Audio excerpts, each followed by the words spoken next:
Hi hello friends, welcome back to our channel. இப்போ நம்ம வீடியோவில் என்ன பார்க்க போகிறோம் அப்படின்னு பார்த்தோன்னா, சயின்ஸ் வந்து ரொம்ப பெரிய எப்படி சொல்கிறது, சயின்ஸ் வந்து ஒரு பெரிய கடல் மாதிரிங்க. அதில் உள்ள விஷயங்கள் நிறைய நமக்கு வந்து படிக்கிறது ரொம்ப கஷ்டமாக இருக்கும். அதனால வந்து நான் வந்து என்கிட்ட வந்து ஒரு டிஎன்பிசி சம்மந்தமாக ஒரு புக் இருக்கிறதுல வாட் என்ன அப்படின்னு தெரிஞ்சுக்கிற மாதிரி கண்டென்ட் அதில் வந்து கொடுத்துருக்குறாங்க.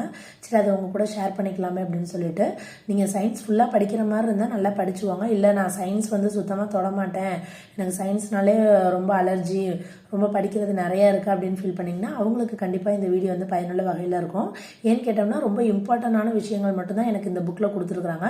இப்போ நான் அதையுமே உங்ககிட்ட ஷேர் பண்ணுறது வந்து இதில் எது ரொம்ப ஈஸியானது இருக்கோ அதை மட்டும்தான் நான் வீடியோவாக சொல்கிறேன். அதுலேயும் கொஞ்சம் கஷ்டமாக உள்ளதை நானே ஒமிட் பண்ணிடுறேன். ஓகேங்களா? நம்ம வந்து சயின்ஸை சுத்தமாக படிக்காமல் போகிறதுக்கு ஜஸ்ட் என்ன எது இருக்குது அப்படிங்கிறத மட்டுமாவது நம்ம வந்து தெரிஞ்சுக்கலாம். ஏன்னா புக்கு ஃபுல்லாக நம்மளால் படிக்க முடியாது, இதையாவது ஜஸ்ட் வந்து தெரிஞ்சுக்கலாம். இப்போ வாங்க நம்ம வீடியோக்குள்ளார போகலாம். இப்போ அடிப்படை அளவுகள் என்னென்ன இருக்கு அப்படின்னு பார்த்தோன்னா, நீளம். ஓகேங்களா? அதாவது நீளத்தை அளக்கிறதுக்கு என்ன அலகு யூஸ் பண்ணுவோம்? மீட்டர். அதை எப்படி சொல்லுவோம்? Small M. நிறை, அதை அளக்கிறதுக்கு கிலோகிராம் அப்படின்னு சொல்லுவோம், கேஜி. காலத்தை அளக்கிறதுக்கு வினாடி, எஸ். வெப்பநிலையை அளக்கிறதுக்கு கெல்வின், கே அப்படிங்கிறது. மின்னோட்டத்தை அளக்கிறதுக்கு ஆம்பியர், ஏ. ஒளிச்செறிவு கேண்டிலா, சிடி. பொருளின் அளவு மோல், MOL. மேலே உள்ளது எல்லாமே நம்ம கொஞ்சம் தெரிஞ்ச மாதிரி இருக்கும். இந்த ரெண்டு இது வந்து கொஞ்சம் டிஃப்ரெண்ட்டாக இருக்கிறதுனால இதை வந்து பார்த்து வச்சுக்கோங்க. புதுசாக படிக்கிறவங்களுக்கு சொல்கிறேன். ஒளிச்செறிவு கேண்டிலா, சிடி. பொருளின் அளவு மோல்.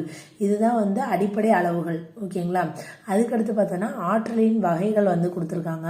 இப்போ நமக்கு வந்து ஒரு பொருள் வந்து எந்த ஆற்றல்லேருந்து எந்த ஆற்றல் வந்து மாறுது அப்படிங்கிற மாதிரி கேட்பாங்க. ஓகேங்களா? நிறைய ஆற்றல் இருக்குது.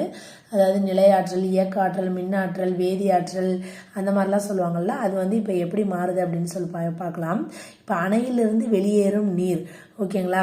அணையில் வந்து தண்ணி எப்படி இருக்குது? நிலையாக இருக்குது. ஒரு இடத்துல நிலையாக இருந்துகிட்டு இருக்குது. அது வந்து அணையிலேருந்து நீர் வெளியேறப்ப அது என்ன ஆற்றலாக மாறுது? இயக்க ஆற்றலாக மாறுது. ஒளி வாங்கி. ஓகேங்களா? அப்போ இது என்னது? ஒளி வாங்கி. அப்போ இது வந்து ஒளியாற்றல் என்னவா மாற்றப்படுது? மின் ஆற்றலா? ஒளியாற்றல் என்னவா மாற்றப்படுது? மின் ஆற்றலாக மாற்றப்படுது. இப்போ தொலைக்காட்சி நிழற்பட கருவி மின் ஆற்றல் நமக்கு வந்து என்ன கொடுக்குது? ஒளி ஆற்றலை கொடுக்குது. டிவியில் நம்ம நிகழ்ச்சிகள்லாம் பார்க்குறோம் பார்த்தீங்களா?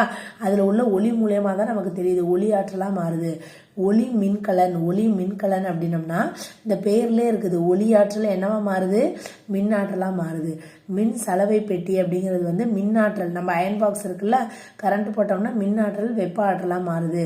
அதுக்கடுத்து என்ன கொடுத்துருக்காங்க? ஒலிப்பான்ங்கிறது என்னவா மாறுது? மின் ஆற்றல். ஸ்பீக்கர்னு சொல்லுவோம் பார்த்தீங்களா? கரண்ட் கொடுத்தோன்னா அது என்ன வருது? சவுண்டை ப்ரொடியூஸ் பண்ணுது, ஒளி ஆற்றலாக மாறுது. மின் விசிறி மின் ஆற்றல். ஃபேன் போட்டோன்னா, கரண்ட் போட்டோன்னா, ஃபேனை போட்டோன்னா என்ன ஆகும்? அது இயங்கும், இயக்க ஆற்றல். மின் விளக்கு மின் ஆற்றல் என்னவா மாறும்? விளக்குனா நமக்கு வெளிச்சத்தை கொடுக்கும், ஒளி ஆற்றல். மின் மோட்டார் அப்படிங்கிறது வந்து மின் ஆற்றல். கரண்ட் போட்டோன்னா நமக்கு என்ன ஆகுது? இயக்க ஆற்றல், ஓடும். அந்த மோட்டார் வந்து ஓடும், மிக்சி போடுறோம்ல அந்த மாதிரி. மின் இயற்றி அப்படின்னு சொல்லி பார்த்தோன்னா இயக்க ஆற்றல். ஓகேங்களா? இப்போ இது வந்து இயங்கிட்டு இருக்குது. அது என்னவா மாறுது? மின் ஆற்றலாக மாறுது. இந்த பேர்லேயே இருக்குது மின் இயற்றி. டார்ச் விளக்கு என்ன ஆகுது? வேதி ஆற்றல் மின்னாற்றலாக மாறப்படுது. மற்றதெல்லாம் கூட நம்ம ஈஸியாக சொல்லிடலாம். இது கொஞ்சம் டிஃப்ரெண்ட்டாக இருக்குன்னா இதை நோட் பண்ணி வச்சுக்கணும். டார்ச் விளக்கு என்னவா மாறுது? வேதி ஆற்றல் வந்து மின்னாற்றலாக மாறுது. வெப்ப அளவு மாற்றும் முறை. ஓகேங்களா? இப்போ வந்து இந்த ஃபாரன்ஹீட்டு, செல்சியஸு, கெல்வின் இதெல்லாம் இருக்கும்ல, அதை கொடுத்துட்டு இப்போல்லாம் வந்து நிறைய வந்து சயின்ஸில் வந்து சம்ஸ்லாம் கேட்க ஆரம்பிச்சுட்டாங்க. அதனால இதெல்லாம் நம்ம வந்து பார்த்து வச்சுக்கணும். ஃபாரன்ஹீட் அளவை என்னவா மாற்றணும்? செல்சியஸாக மாற்றணும். ஃபாரன்ஹீட் அளவை என்னவா மாற்ற போகிறோம்? செல்சியஸா. ஃபாரன்ஹீட்னா என்னது? எஃப்ஐ என்னவா மாற்ற போகிறோம்? செல்சியஸ் அளவாக மாற்றணும். அப்படின்னம்னா என்ன ஃபார்முலா கொடுத்துருக்காங்க? செல்சியஸாக மாற்றணும்னா 5/9 இன்ட்டு TF -32. 5/9 இன்ட்டு இந்த இது ஃபாரன்ஹீட் அளவு TF -32. ஓகேங்களா? இது வந்து என்னவை எதை மாற்றுது? ஃபாரன்ஹீட்டை செல்சியஸாக மாற்றுறதுக்கு. இப்போ அப்படியே மாறி வருது பாருங்கள். செல்சியஸ் அளவை ஃபாரன்ஹீட்டாக மாற்றணும் அப்படின்னு சொல்லி பார்த்தோன்னா டிஎஃப் ஃபாரன்ஹீட்டாக மாற்றணும். செல்சியஸோட என்ன பண்ணணும், இந்த 5/9ங்கிறது 9/5 மாறிடும். இங்கே -32ங்கிறது என்னவா மாறிடும், +32 மாறிடும். ஓகேங்களா. இப்போ செல்சியஸாக மாற்றணும்னா 5/9 டிஎஃப் -32. இதே இது வந்து ஃபாரன்ஹீட்டாக மாற்றணும்னா இந்த டிசி இருக்குது பார்த்தீங்களா, அதாவது டிசி இங்கே டிஎஃப் -32 இருந்துச்சு. இங்கே டிசியோட இந்த 5/9க்கு பதிலாக 9/5 என்ன பண்ணணும், மல்டிப்ளை பண்ணணும், +32. ஓகேங்களா. அதுக்கடுத்து பாருங்கள் கெல்வின் அளவை என்ன மாற்ற போகிறோம், செல்சியஸாக மாற்ற போகிறோம். அதுக்கு என்ன பண்ணுறாங்க, TC Celsius equal to TK, அதாவது கெல்வின் அளவு -273.16 273.16. இதை நல்லா பார்த்து வச்சுக்கோங்க. ஓகேங்களா. செல்சியஸாக மாற்றணும் அப்படின்னோம்னா கெல்வின்லேருந்து என்ன பண்ணணும், 273.16 கழிக்கணும். இதே இது அப்படியே மாறி செல்சியஸை கெல்வினாக மாற்றணும் அப்படின்னு சொல்லி பார்த்தோன்னா கெல்வினோட என்ன பண்ணணும், கெல்வின் கண்டுபிடிக்கணும்னா செல்சியஸோட 273.16 கூட்டணும். இதில் ஏதாச்சும் ஒன்றை வந்து ஞாபகம் வச்சுக்கோங்க. சி செல்சியஸாக மாற்றணும் அப்படின்னோம்னா கேலேருந்து கழிக்கணும். செல்சியஸாக மாற்றணும்னா கேலேருந்து கழிக்கணும். அப்போ கெல்வின் கண்டுபிடிக்கணும்னா சியோட ஆட் பண்ணணும் அப்படின்னு ஞாபகம் வச்சுக்கலாம். ஓகேங்களா. இது ரெண்டும் முக்கியமானது, அதை பார்த்து வச்சுக்கோங்க. ரொம்ப ஈஸியாகவும் இருக்குது. அதுக்கடுத்து பாருங்கள் ஃபாரன்ஹீட்டை என்னவா மாற்ற போகிறோம், கெல்வினாக மாற்ற போகிறோம். ஏற்கனவே நம்ம பார்த்தது ஃபாரன்ஹீட்டை செல்சியஸாக மாற்றுறதை பார்த்தோம். இப்போ வந்து ஃபாரன்ஹீட்டை என்னவா மாற்ற போகிறோம், கெல்வினாக மாற்ற போகிறோம். அப்போ TK kelvin equal to TF plus 460 TF plus 460 into 5/9 மேலே சொன்னோம்ல அதே தான் வருது. ஓகேங்களா. இது அப்படியே மாறி கெல்வின் அளவை ஃபாரன்ஹீட்டாக மாற்றணும் அப்படின்னு பார்த்தோன்னா TF ஈக்குவல் டு 5/9 என்னவா மாறிடும், 9/5 இன்ட்டு டிகே -460. இங்கே ப்ளஸ்ஸாக இருந்துச்சுன்னா இங்கே மைனஸாக வருது. ஓகேங்களா. இந்த ஃபஸ்ட்டு ரெண்டும் லாஸ்ட்டு ரெண்டும் கூட கொஞ்சம் குழப்பமாக இருக்குது. அது கூட உங்களுக்கு புரியலன்னா விட்டுருங்க. ஆனால் இதை வந்து நல்லா பார்த்து வச்சுக்கோங்க. அந்த கெல்வினா செல்சியஸாக மாற்றுறது, செல்சியஸை கெல்வினாக மாற்றுறது இருக்குது பார்த்தீங்களா. செல்சியஸ்னா கெல்வினோட 273.16 கழிங்க. கெல்வின் கண்டுபிடிக்கணும்னா செல்சியஸோட 273.16 வந்து கூட்டிக்கோங்க. ஓகேங்களா. அதுக்கடுத்து பாருங்க ஒளி விலகல் எண். அதாவது காற்றுக்கு எவ்வளோ ஒளி விலகல் எண் 1, பனிக்கட்டிக்கு எவ்வளோ 1.30, பனிக்கட்டி நீர் ரெண்டதுக்கும் பாருங்கள், பனிக்கட்டி 1.30, நீர் வந்து 1.33, சர்க்கரை கரைசல் 1.38, மண்ணெண்ணெய் கொஞ்சம் கொஞ்சமாக அப்படியே ஜாஸ்தி ஆகுது தெரியுதுங்களா. மண்ணெண்ணெய் 1.44, கிளிசரின் 1.48, பென்சின் 1.50, பிளிண்ட் கண்ணாடி 1.52, கிரவுன் கண்ணாடி 1.62, வைரம் 2.42. இப்போ இதுலேருந்து நமக்கு என்ன தெரியுது, அதாவது ஒளி விலகல் எண் வந்து காற்றுக்கு எப்படி இருக்கும், கம்மியாக இருக்கும். அதை விட கொஞ்சம் ஜாஸ்தியாக எதுக்கு இருக்கும், திரவத்துக்கு கொஞ்சம் ஜாஸ்தியாக இருக்கும். ஓகேங்களா. அதை விட திடப்பொருளுக்கு எப்படி இருக்கும், ரொம்ப ஜாஸ்தியாக இருக்கும். அப்படி தானே இருக்குது. காற்றுக்கு வந்து 1 தான் இருந்துச்சு ஒளி விலகல் எண். அப்படியே லிக்விடாக வர்றப்போ கொஞ்சம் கொஞ்சமாக ஏறி நமக்கு வந்து திடப்பொருள் எங்கே ஆரம்பிக்குது, கண்ணாடி. இந்த கண்ணாடிலாம் வர்றப்ப நமக்கு என்ன ஆயிடுச்சு, ரொம்ப ஜாஸ்தி ஆயிடுச்சு.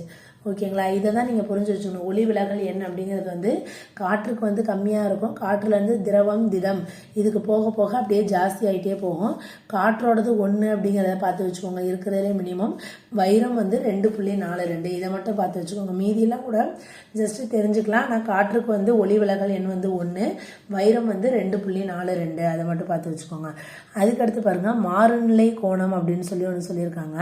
அதாவது மாறுநிலை கோணம்னா என்ன அப்படின்னு பார்த்தோன்னா விலகு கோணத்தின் மதிப்பை 90 டிகிரி ஏற்படுத்தக்கூடிய படுகோணத்தின் மதிப்புக்கு மாறுநிலை கோணம் என்று பெயர். ஓகேங்களா. மாறுநிலை கோணம்னா டெஃபினேஷன் என்னன்னு கொடுத்துருக்காங்க. இது புரியலனால அதை அப்படியே விட்டுலாம், நமக்கு அது தேவையில்ல. இந்த பாயிண்ட்டை மட்டும் பார்த்துக்கலாம். தண்ணி, அதாவது நீருக்கு வந்து மாறுநிலை கோணம் எவ்வளோ இருக்குது, 48, அதாவது 48.75 டிகிரி அந்த மாதிரி இருக்குது.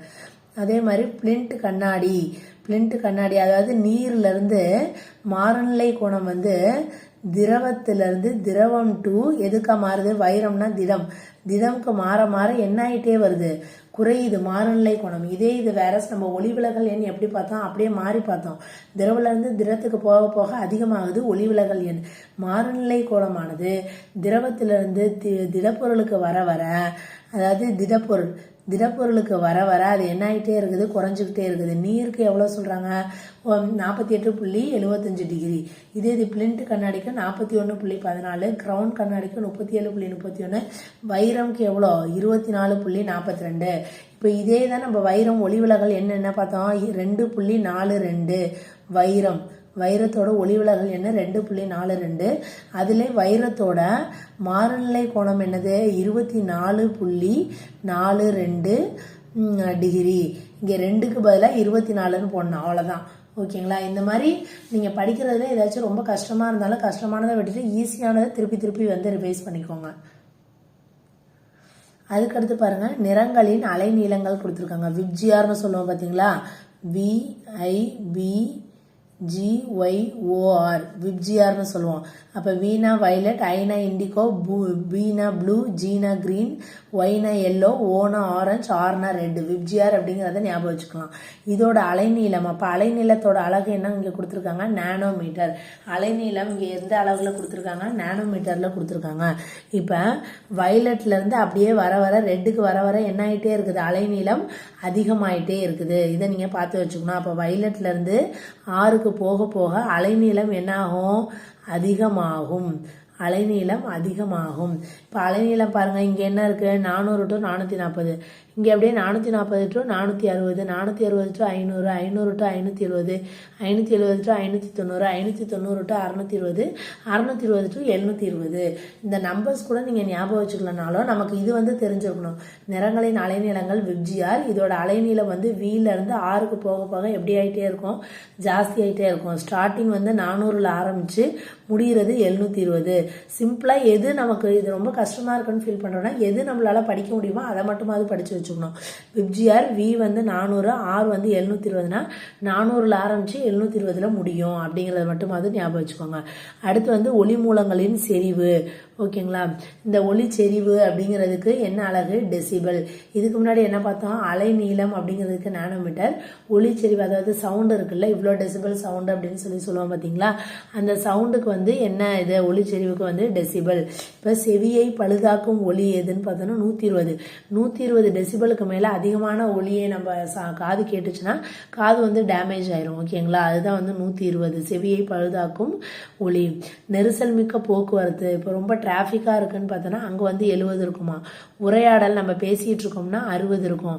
மெதுவாக இயங்கும் கார், அதாவது உரையாடல் வந்து 65, மெதுவாக இயங்கும் கார் வந்து 50, வானொலி வந்து 40, முணுமுணுத்தல் 20, இலை சருகுகளின் சலசலப்பு 10, கேட்டலின் பயன் தொடக்கம் 0.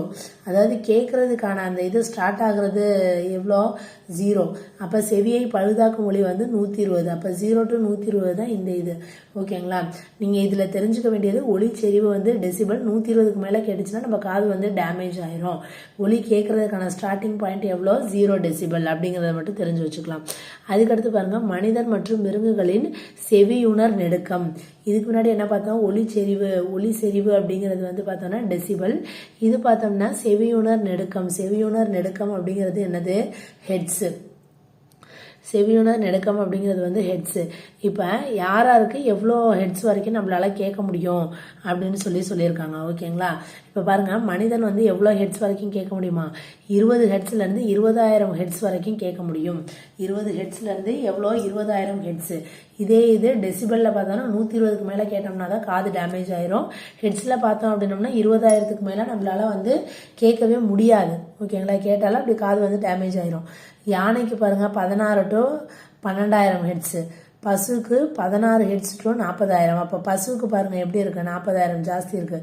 பூனை பாருங்கள் 100 ஹெட்ஸ்லேருந்து 32,000 ஹெட்ஸு. நாய் வந்து 40 ஹெட்ஸ் to 46,000. முயல் 1000 ஹெட்ஸ் to 1,00,000 ஹெட்ஸு.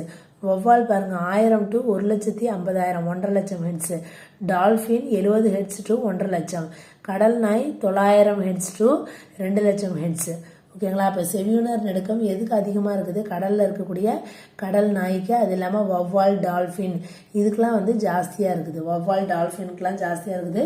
கடலில் வாழக்கூடிய விலங்கான கடல் நாய்க்கு ஜாஸ்தியாக இருக்குது. ஓகேங்களா. மனிதன் மற்றும் மிருகங்களின் செவியுணர் நடுக்கம் ஹெட்ஸு. ஓகே ஃப்ரெண்ட்ஸ், இது பார்த்தோம்னா இதுவே இப்போ வீடியோ வந்து ரொம்ப லென்த்தாக போயிடுச்சு. இதுக்கு அடுத்த வீடியோவில் நான் இன்னும் கொஞ்சம் இயற்பியலில் இன்னும் கொஞ்சம் முக்கியமானதுலாம் நான் உங்களுக்கு அடுத்த வீடியோவில் ஷேர் பண்ணுறேன் ஃப்ரெண்ட்ஸ். அடுத்தடுத்து வீடியோஸ் வந்துகிட்டே இருக்கும். உங்களுக்கு நீங்கள் வீடியோ அதாவது சேனலை வந்து சப்ஸ்கிரைப் பண்ணி வச்சுக்கோங்க ஃப்ரெண்ட்ஸ். பாய்.